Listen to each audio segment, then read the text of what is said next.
Buenas, estamos acá en el Festival de la Toma de los Trabajadores de Molinos Minetti, que hace más de 16 días que vienen manifestándose contra el pago de sus... No les pagan hace 3 semanas, 3 quincenas atrás, no tienen ART ni obra social, así que se están movilizando.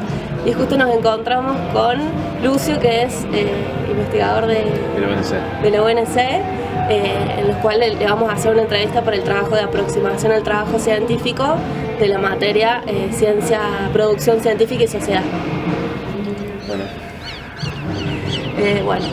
Estamos listos a recibir las preguntas. Bueno, ¿querés presentarte? Decir qué es lo que haces? Bueno, doy un poco un raconto de mi parte como profesional. Yo soy licenciado en química, luego me doctoré en ciencias de la tierra, en geología, y posteriormente hice un postdoc en el departamento de físico-química de la Facultad de Ciencias Químicas, y actualmente desarrollo mi actividad de investigación como investigador en la UNC en el área de electroquímica. Bueno, ¿qué te llevó a investigar alguno de los temas electroquímica, por ejemplo, o el que estás haciendo actualmente? ¿Qué es lo que te impulsó a que esa área sea la de tu interés, digamos? Bueno, como, digamos, persona curiosa que fui de joven, digamos, elegí la carrera de la química porque en un momento yo tenía que decidir y en verdad iba a ser contador, pero me di cuenta que tenía que estudiar marco jurídico y no me gustaban mucho las leyes, así que empecé a indagar sobre las diferentes carreras y pude ver que en la Facultad de Ciencias Químicas te daba la posibilidad de investigar y hacer desarrollo y poder descubrir la vacuna del SIDA o contra el cáncer. Entonces, esa capacidad, digamos, de la facultad de poder dar las herramientas para poder hacer algunos descubrimientos importantes para la humanidad me hizo querer iniciar en eso. Así que empecé en la Facultad de Ciencias Químicas, me recibí como licenciado y luego me pasé al área de geología porque ahí hice investigación básica sobre calentamiento global. Ah, mira. Sobre una hipótesis que manejaba el tema de cómo el hierro del polvo atmosférico que emite la diagonal árida, que es la Patagonia principalmente, podía alterar la cantidad de fitoplancton del océano y así contrarrestar el efecto invernadero. Se pensaba en ese momento, cuando se vio que era necesario el hierro para que se genere el fitoplancton, que se podían hacer macroingenierías al respecto y sembrar hierro y de esa manera contrarrestar el efecto invernadero. Bueno, yo hice estudios sobre los procesos naturales que podían llevarse a cabo para eso. Pero luego de hacer todo eso en ciencia básica y recibirme, me junté con un grupo de compañeros y vimos que para poder hacer cambios radicales o verdad cambios importantes, viendo la problemática que existía con, por ejemplo, el calentamiento global, se necesitaban más políticas públicas de fondo, más que a lo mejor macroingenierías que podían ayudar o mitigar la cuestión. Entonces, de ese modo, pensamos más en hacer algo que sea más una ciencia más aplicada o empezar a intervenir particularmente con nuestras acciones y con nuestros conocimientos en ciencia en algo que impacte en la sociedad. Así que volví a la química con compañeros y comenzamos una rama de la investigación en el desarrollo de biosensores y el desarrollo de biosensores tratando de aplicarlo a la agroindustria y a la salud. Entonces, de esa manera, en el ámbito de la salud es muy importante la prevención y actualmente para poder prevenir necesitas medir cómo está el estado de las personas, digamos, y con biosensores económicos uno podría hacer que existan kits en las casas donde la persona no le cueste nada medir en la sangre a ver cómo están diferentes parámetros y poder detectar muy precozmente posibles patologías que puedan tener, digamos. Entonces, pensando a largo plazo en poder llegar a toda la población y poder llevar la medicina a lugares donde es muy difícil, pensamos en generar biosensores que puedan ser fácil uso, muy descartable, o sea, y que llegue sin ningún problema a lugares que hoy ni siquiera en medicina casi llegan. Entonces, bueno, en ese camino ahora investigo en el área del sensor. Qué interesante. Bueno, pasamos a la otra pregunta. En tus tareas diarias en el laboratorio, ¿cómo aplicas el método científico? Bueno, el seguimiento, digamos, de una serie de pasos, ¿crees que es de esa manera, o sea, que se hace de una manera más metodológica, o en realidad es como más, no es tan así, digamos? Creo que el método científico es una herramienta más, pero no la única. Como científico puedo decir que es una herramienta que a mí me ha servido, pero también he visto en mis últimos años de que se puede generar conocimientos de otras maneras que también son totalmente válidas. Hablando específicamente de la metodología del método científico, cuando vos haces el doctorado, principalmente el doctorado es formarte en cómo manejarte con esa herramienta. Y una persona que se doctora, más allá de que sea un tema particular, tiene internalizado cuáles son los pasos a seguir y las preguntas que te tienes que hacer cada vez que haces un paso para ver si vas validando correctamente lo que estás pensando con lo que vos haces con tus hechos y con lo que la comunidad científica a nivel mundial está hablando sobre el tema.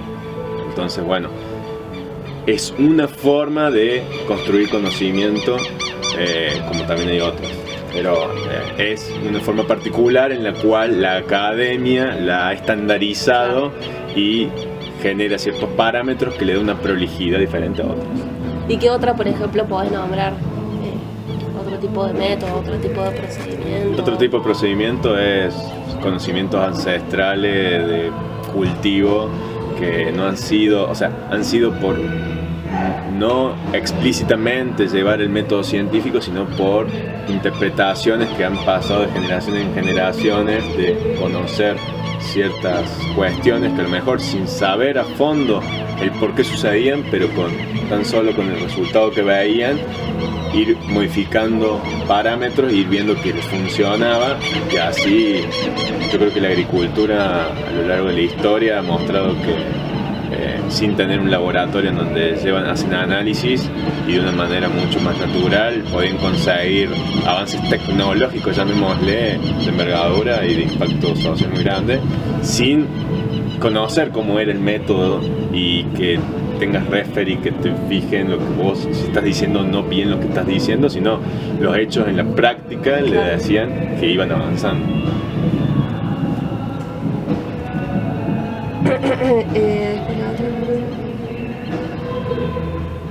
Bueno, pasa que la quinta que seguía era básicamente lo que terminamos desarrollando, porque era cuáles son las diferencias que encontrás entre lo que se enseña sobre el método científico y lo que realmente ocurre durante una investigación. No sé si tenés algo para agregar. Sí, puede ser, digamos, lo que se enseña es cómo es la herramienta en sí, y se le idealiza demasiado la herramienta, y a veces como comunidad científica pecamos, en general he visto, de no ser críticos y críticas del sistema que estamos usando. Actualmente, digamos, hay una fuerte puja por el tema de las publicaciones científicas y del peso que se les da a los índices y los valores y las revistas, quiénes son los que dicen de que lo que estamos haciendo es lo correcto o no. Y eso es una herramienta que en un momento fue fructífera, digamos, que haya publicaciones científicas, que la gente pueda saber lo que hacen otras personas en otros lados, pero ahora terminó siendo una herramienta que va canalizando y te va diciendo, de acuerdo a intereses particulares, quién, digamos, está teniendo la verdad más que otras personas sobre cierto o cual tema. Y también que se fomente y se ponga plata sobre ciertas revistas o ciertos temas y no otros. Eso también, la comunidad científica, por una necesidad de tener recursos para hacer ciencia, se desvía, digamos. Entonces, la forma de producir ciencia, que es que necesitas recursos, o recursos mal llamados recursos humanos, digamos, o recursos financieros, o también la forma de corrección o el criterio, digamos, con el cual los editores de las revistas más importantes, que luego le dan prestigio a los científicos y científicas, van sesgando los temas de ciencia. Es una problemática que estamos teniendo ahora a nivel científico, y que creo que es porque al visibilizar la herramienta de cómo son los pasos para producir el conocimiento, también se han dejado, digamos, manipular esas herramientas, y el sistema científico o la comunidad científica no ha podido tener capacidad de salirse de eso. Claro. Bueno, en cuanto a tu tema de investigación, ¿de dónde o en base a qué surgió? ¿Cómo fue el planteamiento del problema? Bueno, voy a plantear los dos, vale, que un poco lo dije al principio, digamos. El primero fue una comunidad científica muy preocupada por el calentamiento global. En ese año salía el segundo informe del IPCC, que es el Panel Intergubernamental de Cambio Climático, diciendo que posiblemente el ser humano sea el causante del cambio de temperatura. Cuando yo transité mi doctorado en la hipótesis que planteé al principio, ya al final de mi tesis ya se había definido que era una contribución antropogénica, o sea, del ser humano, que generaba este cambio. Y bueno, o sea, mi decisión por tomar esa vía, creo que la pregunta era sobre, disculpame, me perdí. Sobre cómo surgió el planteamiento del problema, bueno, para llegar a... Claro, el planteamiento del problema surgió en mí de siempre buscar con la química qué respuesta a una problemática global podía haber de solucionar. Y en mi doctorado fue, a ver, veamos si podemos generar alguna tecnología que contrarreste el mal que nosotros mismos producimos por otro lado. Como dije al principio, vi que era mucho más necesario hacer cambios políticos que lo que una herramienta tecnológica podía generar, porque generar una herramienta tecnológica también generaba que esa herramienta tecnológica consumiera energía y por lo tanto generara dióxido de carbono por un lado. Entonces era como que muy complejo, aparte del impacto que puede tener medioambiental, muy amplio, lo que terminaba mostrando de que es bastante difícil controlarlo. ¿Cuál fue el planteamiento del problema que te llevó a vos a realizar esa investigación? Bueno, como dije al inicio del video, un poco esta motivación de poder con la ciencia generar un impacto a nivel social, y por un lado entonces comencé con las investigaciones sobre el tema del calentamiento global para ver de qué manera podía contribuir para mitigar lo que estaba sucediendo. Y posteriormente, viendo que con el tema del calentamiento global determiné de manera personal que lo que más llevaría a una solución era una cuestión política, traté de ver de poder tener impacto con algo que tuviera yo más alcance, y entonces decidí comenzar un emprendimiento.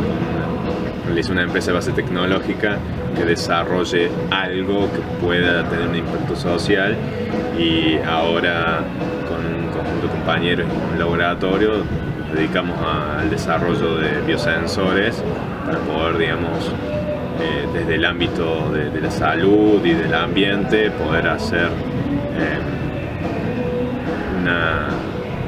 una contribución social lo más próxima a las necesidades, primero de Córdoba, luego de la región, y así con ese poder de generar ese tipo de tecnología, tener un impacto social con esos datos también, que es una cuestión importante, porque muchas veces no nos damos cuenta, pero en salud es tan importante que el paciente tenga el dato de lo que le pasa, así como después el procesamiento a nivel, digamos, global, de cómo está siendo las mediciones de glucosa, por ejemplo, de una población determinada, una región determinada, una edad determinada, y todo eso, digamos, podría facilitar pronósticos y cuestiones importantes. Así que bueno, nos focalizamos también en la salud pública. Interesante.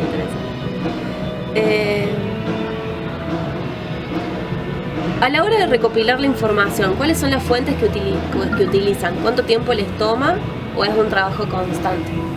Bueno, ahí he tenido con mis compañeros en esta última parte un choque cultural, llamémosle, con mi jefe y con algunas generaciones de personas que piensan diferente a nosotros, en el sentido que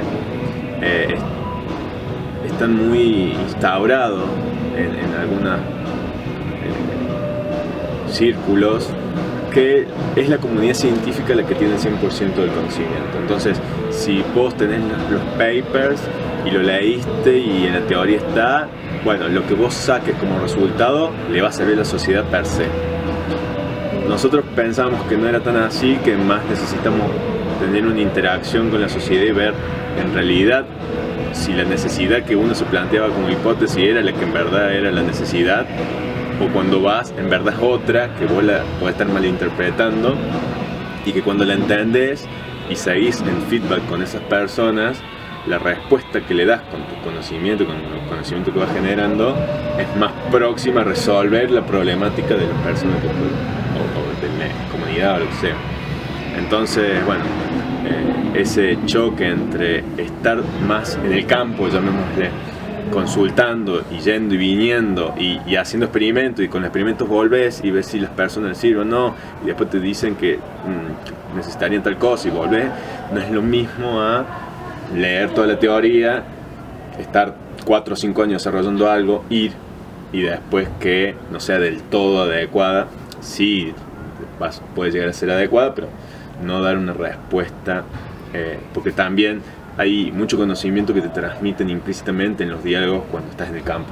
Claro. Las personas que están teniendo el problema o que son las que de alguna manera lo están resolviendo de una manera artesanal, llamémosle, bueno, ese feedback es a veces, en cuanto a lo que ahora hacemos que es más tecnología, te hace avanzar pasos muy grandes que a lo mejor una cuestión más de ciencia básica queriendo ser aplicada pero quedándose tan solo en lo académico, le tomaría mucho más tiempo. Y está ese rigor de que hay que seguir el método de una manera y a veces animarse a preguntar a personas que hacen otra área o que están teniendo la necesidad, o ver cómo resuelven personas de una manera artesanal, también siendo muy beneficioso. Dice, en tu equipo de investigación, ¿hacen división de tareas?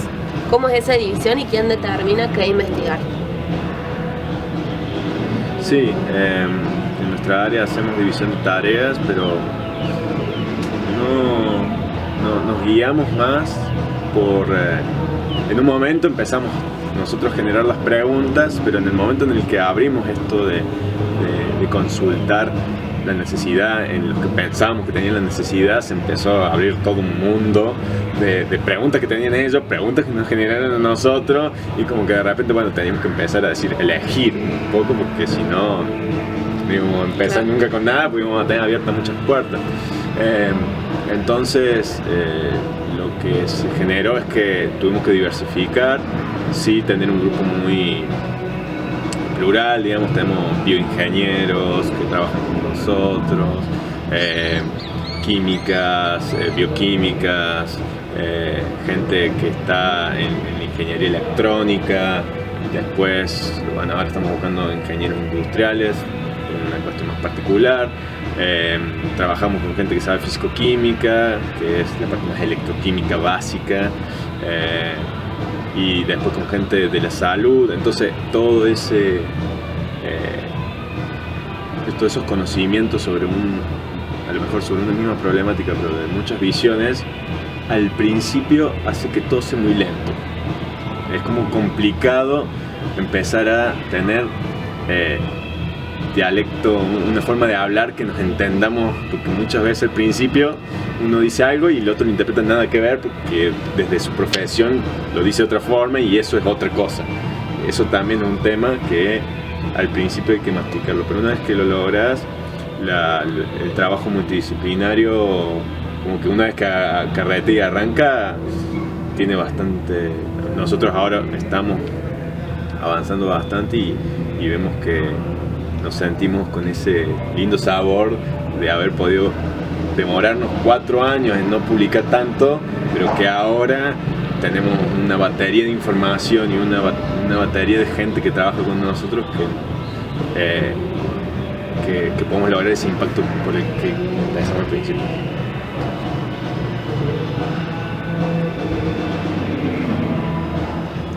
A la hora de analizar los datos obtenidos, ¿qué metodología les resulta adecuada? Bueno, yo hago estadística. O sea, yo fui profe de estadística y no dejamos, o sea, todo tratamos de que todo sea cuantificado y pensamos como metodología que lo cuantificado es mejorable, entonces estamos todo el tiempo mirando los números, analizándolo estadísticamente con la visión esta, ¿no? de que uno cuando analiza de una manera metodológica, robusta la situación, sin tratar de perder algunas cuestiones de contexto, se posiciona y pisa sobre algo firme, ¿no? Entonces nosotros nos manejamos de esa manera. Todo registrado y todo lo registrado, tomándonos el tiempo de procesarlo. En los momentos en los que no los hemos hecho, hemos tenido problemas y después hemos vuelto a los datos y ahí estaba el por qué no debíamos ir para un lado y teníamos que ir para el otro. Entonces, bueno, eso es algo que en la práctica te demuestra que es muy necesario mantener la rigurosidad en tratar de cuantificar, o si tenés un dato cualitativo, tratar de semi-cuantificarlo lo mejor posible y luego tratarlo estadísticamente, porque en muchas cosas que no se suelen ver diferencias, cuando lo tratas estadísticamente se ven las diferencias. Entonces es una herramienta muy importante. La otra es, ¿crees que es importante el proceso de comunicación de la información? ¿Ustedes cómo comunican sus resultados? ¿Hay algún medio que les resulte de preferencia? ¿Por qué? Y el medio nuestro es el oral. O sea, nosotros le estamos informando al usuario, llamémosle, o el paciente, o al médico, o a la persona con la que estamos desarrollando nuestra tecnología,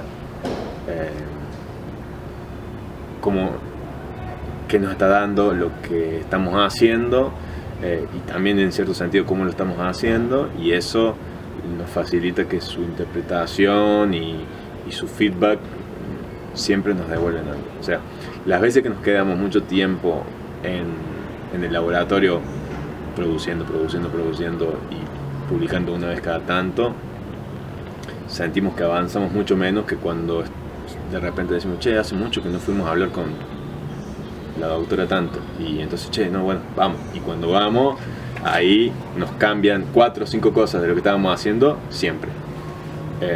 Entonces la divulgación en el sentido de relacionarte con la comunidad con la que estás vos investigando es como algo que no hay que dejar de lado y no esperar tener el resultado y ser el que baja al resto, miren lo que descubrí, porque primero puede ser tarde, que pasa y a veces, digamos, se podría haber prevenido, y segundo que esas soluciones, estoy casi completamente seguro que se podría llegar más rápido y de mejor manera si se construye con la comunidad con la que uno trabaja.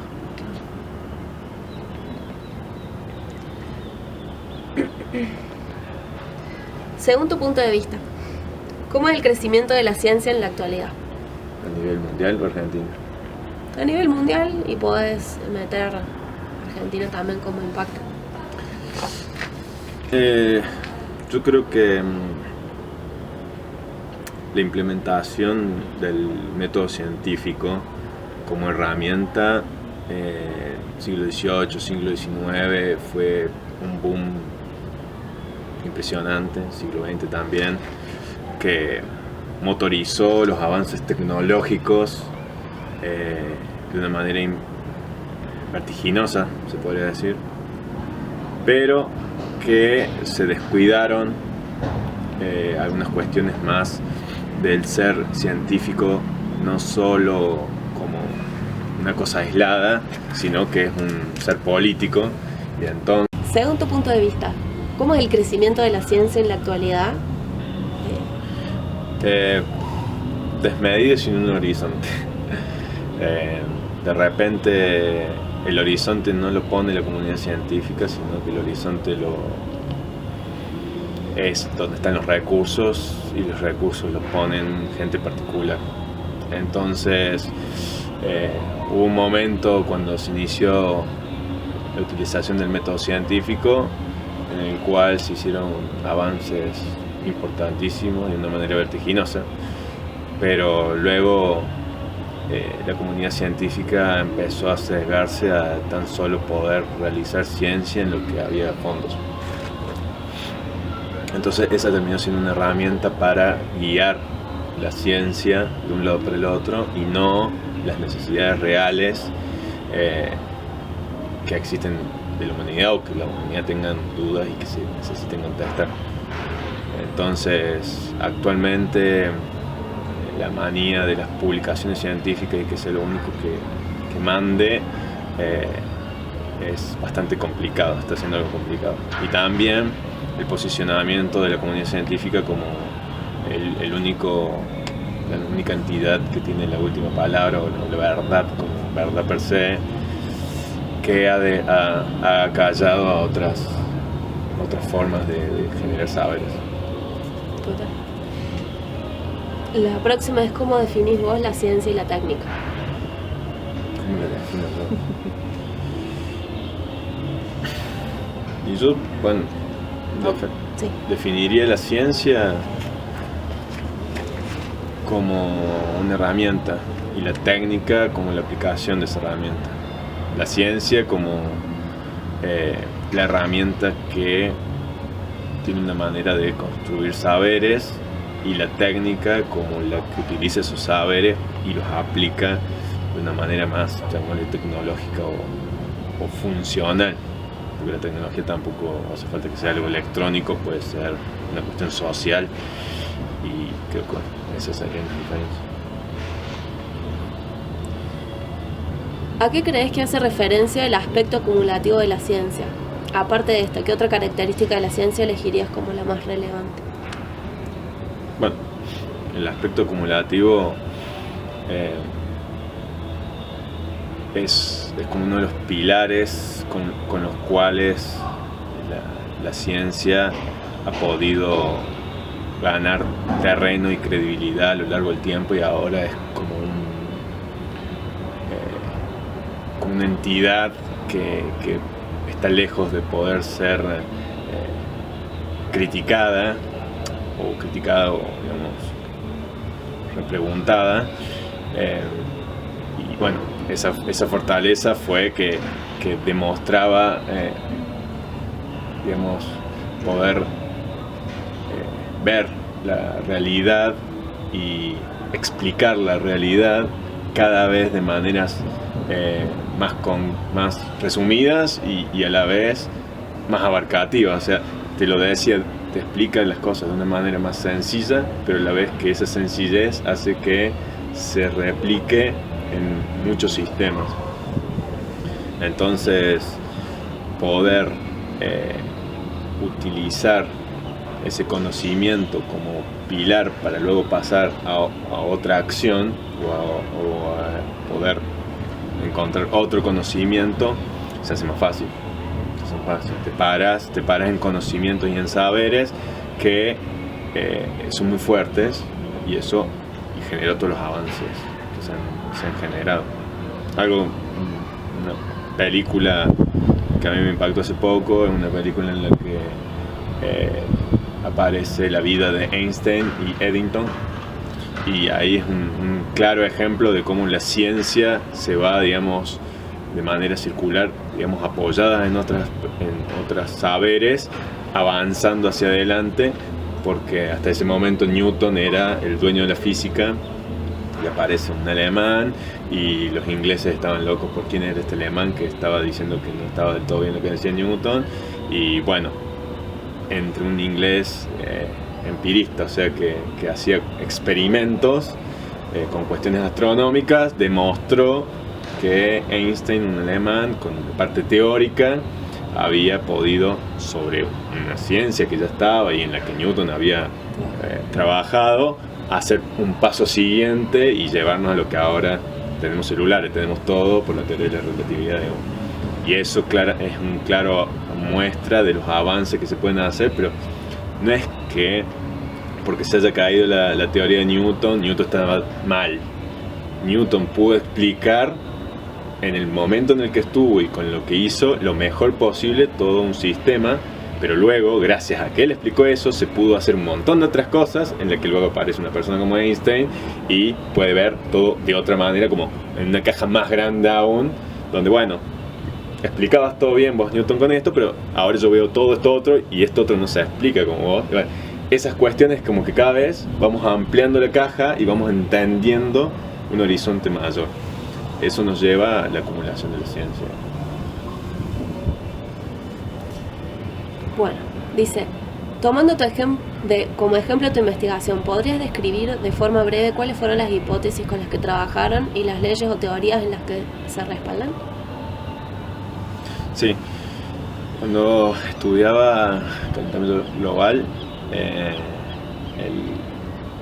digamos, la hipótesis era que el océano austral tenía una gran cantidad de nutrientes y tenía poca cantidad de clorofila, y esa clorofila faltaba porque no tenía hierro para poder transformar el dióxido de carbono atmosférico en su comida y su masa. Entonces esa fue la hipótesis, y bajo esa hipótesis manejamos todas las teorías y tuvimos que basarnos y utilizar todas las partes de los sistemas fotosintéticos, trabajar la energía solar con el impacto en la atmósfera, un montón de teorías de la física y de la química para entender el planeta y cómo funciona en su entorno climático, ¿no? Ese fue en mi tesis, digamos, con las herramientas que tuve que manejar.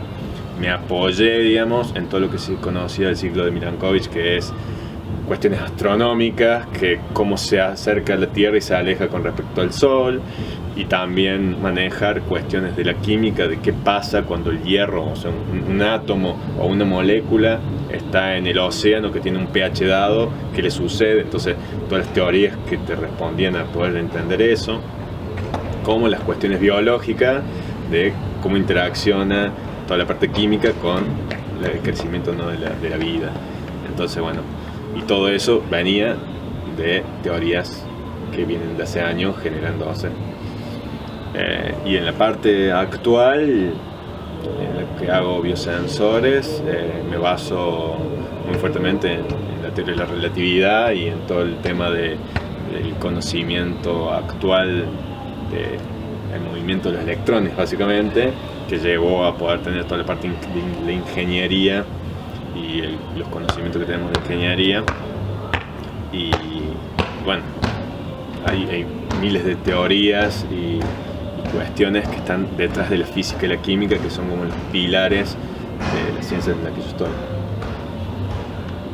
Bueno, esa fue la última pregunta, pero lo que sí podemos, no sé si te interesa dejarnos como alguna reflexión para todos los compañeros al respecto del rol de los científicos o del rol de la ciencia también. ¿Cómo pensás vos que tiene que ser, ¿no? ¿O que sería lo mejor? En cuanto al rol del ser científica, es, digamos, como el rol de un docente, una docente o de un médico. Es una herramienta más que tiene el pueblo para avanzar en poder construir una sociedad mejor. El rol específico del científico y científica es poder contestar preguntas que no tienen una clara respuesta, y entonces el científico o científica puede, con las herramientas que tiene, avanzar en buscar cuál sería la idea de respuesta a esa pregunta. Puede ser una pregunta per se o puede ser una necesidad concreta. El sistema científico ya tiene, digamos, como aceitado esa capacidad de poder dar una respuesta a mediano plazo.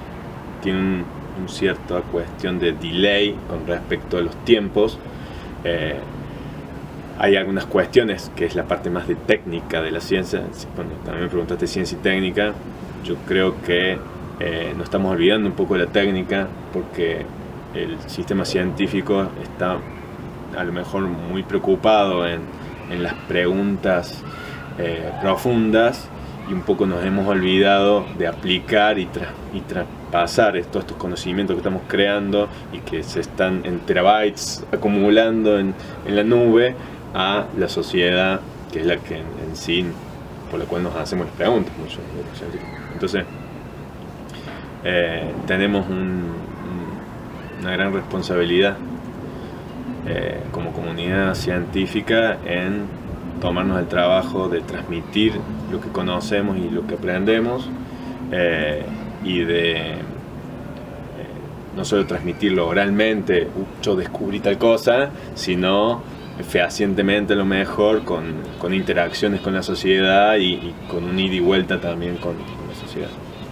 Así que me parece que a futuro estaría bueno crecer un poco más en la parte de divulgación, comunicación y intercambio de saberes, poder construir de una manera más horizontal la construcción de saberes y no tanto desde una mirada más alejada. Eso sería un buen paso hacia adelante. Bueno, muchas gracias por haberte sumado y bueno, muchas gracias a todos los que nos van a escuchar en un par de días. Bueno, ya terminamos.